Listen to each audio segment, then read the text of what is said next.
satu-satu dulu. Tanggapan kita terhadap putusan tadi. Ya, salah satu pertimbangan bagus dari majelis hakim yang melihat bahwa perkara ini pada dasarnya adalah perkara perdata.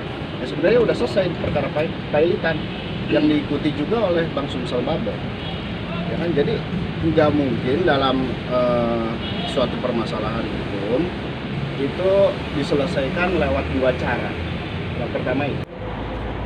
Ya, artinya terdakwa perbuatan itu merupakan tindak pidana, tapi tidak ada pertanggungjawaban terhadap terdakwa ya. Nah, sikap kami dari penuntut umum akan berkoordinasi dulu, akan melakukan pikir-pikir dalam waktu yang ditentukan oleh undang-undang selama 7 hari, apakah ini akan lakukan upaya hukum atau tidak. Nah, tentunya kami juga menantikan salinan-salinan putusan dari pengadilan ini untuk kita jadikan bahan sebagai bahan diskusi apakah melakukan upaya hukum atau tidak. Saya rasa itu mungkin ya. Oke, terima kasih. Ya.